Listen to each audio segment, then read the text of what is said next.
જય માતાજી મિત્રો, આપ સૌનું સ્વાગત છે પરમાર ગ્રાફિક્સની અંદર. અને આજનો વિડીયો સ્પેશિયલ છે કારણ કે બહુ ડિમાન્ડ હતી આ વિડીયોની. ટાઇટલ કેવી રીતના બનાવવાનો ગુજરાતીનો એ આજના વિડીયોમાં આપણે શીખીશું.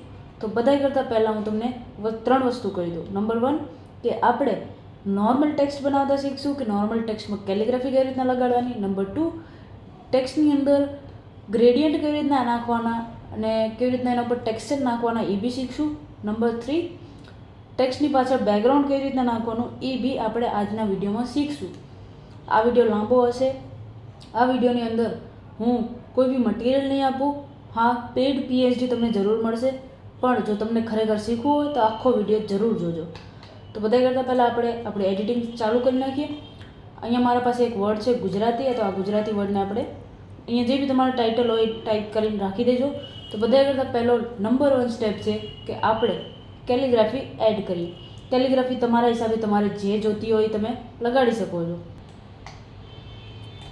તો હવે અહીંયા મેં મારી કેલિગ્રાફી લઈ લીધી છે. કેલિગ્રાફીને મારે ઊંધી કરવી છે એટલે હું ડબલ ટેપ કરીશ અને રોટેટ કરી નાખીશ. કંટ્રોલ S દબાવીને આને હટાવી નાખીશ. પછી આને આવી રીતના હું સેટ કરી નાખીશ. મને ર ઉપર ખપે છે તો હું ર ઉપર સેટ કરીશ.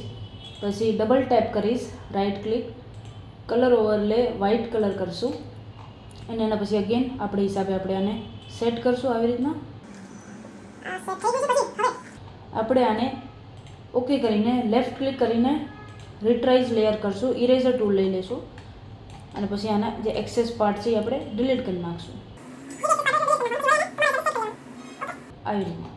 તો હવે આપણી કેલિગ્રાફી સેટ થઈ ગઈ છે. હજી તમારે કેલિગ્રાફી જોતી હોય તો તમે કરી શકો છો. મારે આટલી બસ થઈ ગઈ છે. જ્યારે તમારો ટેક્સ્ટ એકદમ ફાઇનલ થઈ જાય, તમે આખી કેલિગ્રાફી લગાડી લીધી હોય, બધું મટીરિયલને અહીંયા સિલેક્ટ કરીને, તો હવે આપણો ટેક્સ્ટ રેડી થઈ ગયો છે. હવે આની અંદર સમજો તમને ગ્રેડિયન્ટ એડ કરવું હોય તો કેવી રીતના કરાય. રાઈટ ક્લિક કરવાનું, આપણા સ્માર્ટ ઓબ્જેક્ટ ઉપર ગ્રેડિયન્ટ ઓવરલે કરવાનું.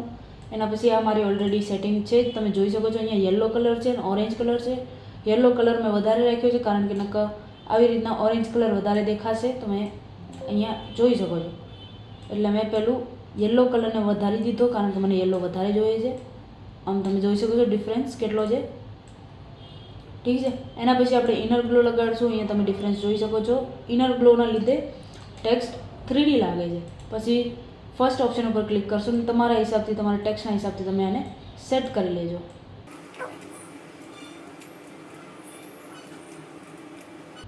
તો આવી રીતે તમે સેટ કરી લીધું છે. જો હવે તમારે આની પાછળ બેકગ્રાઉન્ડ ના રાખવો હોય તો તમે ખાલી ડ્રોપ શેડો કરી શકો છો આવી રીતના.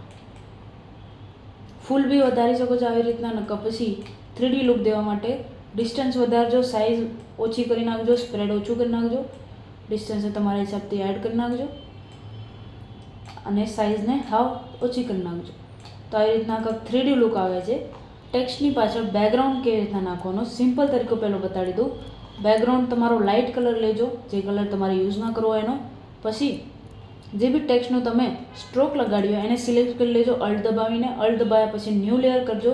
ટેક્સ્ટની નીચે ન્યૂ લેયર લગાડજો. હાર્ડનેસ 100, ઓપેસિટી 100. પછી આવી રીતના ક્લિક કરતા જાજો. હવે મારો ટેક્સ્ટ એ હિસાબનો નથી કે હું આની ઉપર બેકગ્રાઉન્ડ લગાડું, પણ તમને સમજાવવા માટે લગાડું છું. તમારા ટેક્સ્ટને પહેચાનવાની જરૂર છે કે તમારે ટેક્સ્ટની પાછળ બેકગ્રાઉન્ડ લાગવો જોઈએ કે ના લાગવો જોઈએ, એ તમારે સમજમાં આવવું જોઈએ તમારા હિસાબથી. જેવી આ ટેક્સ્ટ છે આની ઉપર બેકગ્રાઉન્ડ ના લાગવો જોઈએ, પણ તમને સમજાવવા માટે હું બતાડું છું. તો આવી રીતના ધ્યાન રાખવાની કે સ્ટ્રોકની બહાર કોઈ બી ટેક્સ્ટ આમ જાય નહીં, આવી રીતના નહીં. ટેક્સ્ટ સ્ટ્રોકની અંદર જ રહેવો જોઈએ. તો આ તો થઈ ગયો એકદમ સિમ્પલ તરીકો. હવે મારે બેકગ્રાઉન્ડમાં, ટેક્સ્ટના બેકગ્રાઉન્ડમાં મારે ટેક્સચર એડ કરવો જોઈએ તો કેવી રીતના કરવાનું ચાલે જોઈએ. તો તમારે જે બી ટેક્સચર જોતો હોય એને પહેલાં તમારે ફોટોશોપમાં લઈ લેવાનો છે આવી રીતના. અને જે ફર્સ્ટ સ્ટેપ હતો એ તમારે કરવો જ પડશે. પછી ક્રિએટ ક્લિપિંગ માસ્ક કરી દેવાનું અને ડન. તમારો બેકગ્રાઉન્ડમાં ટેક્સચર એડ થઈ ગયો છે. તમારે હજી કંઈક કરવું હોય તો તમે કરી શકો છો. જેમ તમારે લાઇટ PNG એડ કરવી હોય, એના પાછળ ઇફેક્ટ નાખવી હોય, અહીંયા કંઈક લાઇટની તમને કરીને બતાડી દઉં. તો જે બી કલર તમને બેકગ્રાઉન્ડ માટે લીધો છે એ બેકગ્રાઉન્ડનો લાઇટ કલર લઈ લેવાનો અને આવી રીતના કરી દેવાનું. પછી એને સ્ક્રીન કલર કરી દેવાનો, ઓપેસિટી ઓછી કરી દેવાની આટલી. પછી એને બી ક્રિએટ ક્લિપિંગ માસ્ક કરી દેવાનું.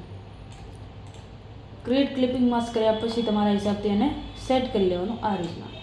તો હવે આપણે જોઈ લીધું કે કઈ રીતના ટેક્સ્ટમાં કેલિગ્રાફી લગાડવાની, ટેક્સ્ટની પાછળ સિમ્પલ બેકગ્રાઉન્ડ કઈ રીતના લગાડવાનું, ટેક્સચરવાળું બેકગ્રાઉન્ડ કઈ રીતના લગાડવાનું આપણે શીખી લીધું છે. તો હવે આપણે શીખશું કે ટેક્સ્ટની અંદર ટેક્સચર કેવી રીતના નાખવાનું.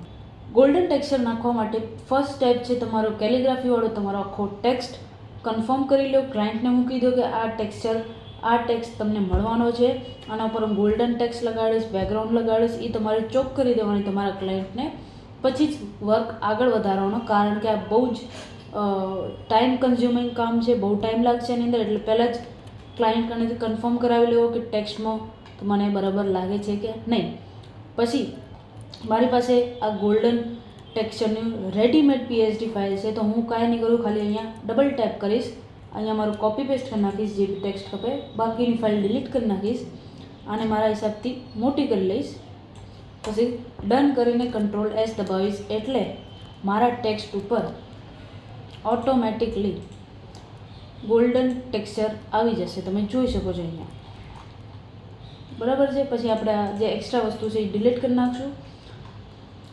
તો હવે જે બી ભાઈને 3D લુક ખપતો હોય એ આટલું કરીને કન્વર્ટ ટુ સ્માર્ટ ઓબ્જેક્ટ કરી શકે છે, જેને 3D લુક ખપતો હોય. નકર પછી જે 3D લુક ના ખપતો હોય, ખાલી ગોલ્ડન ટેક્સચર ખપતો હોય, તો એ આ એક્સ્ટ્રુડ જે ફાઇલ છે એને બી હાઇડ કરી શકે છે. તમે જોઈ શકો છો બિફોર.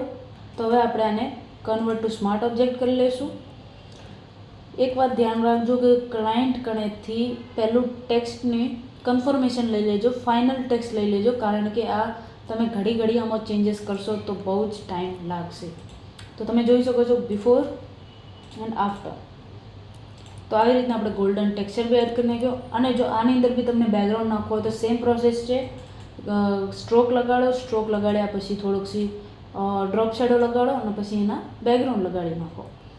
તો તમે જોયું કેટલે આસાનીથી આપણે આ ટેક્સ્ટ બનાવી લીધો છે. બહુ આસાન તરીકો છે. પ્રેક્ટિસ કરો, ધીરે ધીરે તમે તમારી જાતે ગોલ્ડન ટેક્સચર બનાવતા શીખી જશો. તમે તમારી જાતે જ બેકગ્રાઉન્ડ લગાડતા શીખી જશો. તમને સમજાઈ જશે કયા ફોન્ટ ઉપર કેલિગ્રાફી લગાડવાની હોય, કયા ઉપર ના લગાડવાની. એ બધું તમે પ્રેક્ટિસ કરશો, તમને સમજમાં આવી જશે. અને જરૂરી વાત કહું કે તમને જો આ ગોલ્ડન ફાઇલ જે મારી પાસે રેડીમેડ છે તમને જોતી હોય તો મને મેસેજ કરજો. ફક્ત 199 રૂપીઝમાં તમને આ PSD ફાઇલ ફૂલ્લી એડિટેબલ મળી જશે. જો તમને કેલિગ્રાફી જોતી હોય તો કેલિગ્રાફી મારી ટેલિગ્રામ ચેનલમાં છે જ. તમને ઓનલાઈન બી જડી જશે કેલિગ્રાફી. જો કોઈ ભાઈને મારી પાસેથી પોસ્ટર બનાવવા હોય તો મારો પ્રાઇસ, રેટ કાર્ડ બધું મેં ટેલિગ્રામમાં અને મારા યુટ્યુબ ચેનલમાં નાખેલું જ છે. અને પ્લીઝ કોઈ બી ફ્રીમાં પોસ્ટર બનાવવા માટે મેસેજ કરશો નહીં. હું ગ્રાફિક ડિઝાઇનર છું, કોઈથી ફ્રીમાં કામ કરવું નહીં અને મારા પ્રાઇસીસ ફિક્સ છે, બરાબર છે. તો આજનો આ વિડીયો અહીંયા જ પૂરો કરીએ. ફરી પાછા મળશું નવા વિડીયોમાં નવી ડિઝાઇન સાથે. ત્યાં સુધી જય માતાજી.